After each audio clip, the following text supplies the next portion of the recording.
Hello everyone, welcome to my channel. মই আজিৰ ভিডিঅ'টোত আলোচনা কৰিবলৈ গৈ আছো কিদৰে স্কুলৰ ছাত্ৰ-ছাত্ৰীয়ে শিক্ষক দিৱসৰ ওপৰত অতি সুন্দৰকৈ ভাষণ দিব পাৰে। Let's see. Good morning everyone.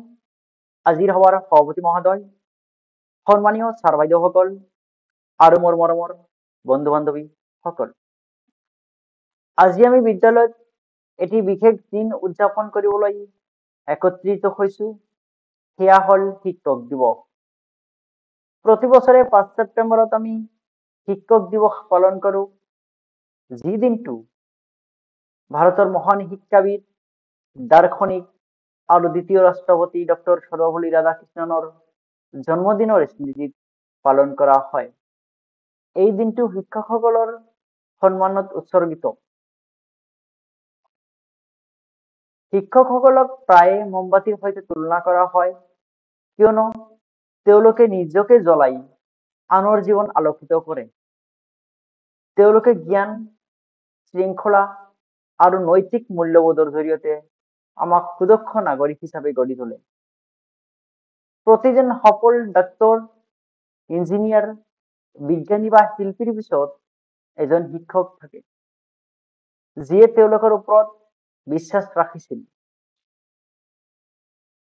শ্ৰদ্ধাৰ শিক্ষকসকল, আপোনালোকৰ পৰিশ্ৰম হয়তো সদায় আমাৰ চকুত নপৰে, কিন্তু আমি হৃদয়ৰ গভীৰৰ পৰা আপোনালোকক ধন্যবাদ জনাইছো।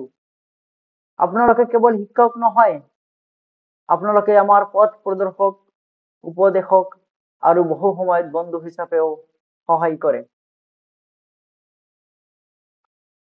ছাত্ৰ-ছাত্ৰী হিচাপে আমি আপোনালোকক সঁচা উপহাৰ দিব পাৰো, কঠোৰ অধ্যয়ন কৰি, শৃংখলিত হৈ আৰু জীৱনত সফল হৈ, যাতে আপোনালোকে গৰ্বিত বোধ কৰে।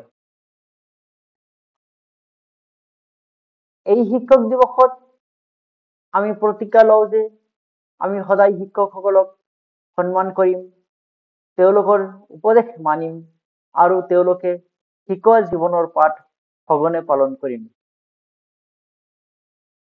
অৱশেষত মই এটা সুন্দৰ উক্তিৰে ভাষণ সমাপ্ত কৰিব বিচাৰো। এজন ভাল শিক্ষকে আশা জগায়, কল্পনা শক্তি জ্বলাই দিয়ে আৰু শিক্ষা লাভৰ প্ৰতি এক স্নেহ গঢ়ি তোলে। ধন্যবাদ সকলো শিক্ষক শিক্ষয়িত্ৰীক শিক্ষক দিৱসৰ আন্তৰিক শুভেচ্ছা জ্ঞাপন কৰিলো। যদি মোৰ ভিডিঅ'টো ভাল লাগি থাকে তেনেহলে কি কৰিব, আপোনালোকৰ সৰু সৰু ভাইটি ভণ্টিসকলক শিকাই দিব, সিহঁতে যাতে শিক্ষক দিৱসৰ ওপৰত অতি সুন্দৰকৈ ভাষণ দিব পাৰে। Thank you for watching my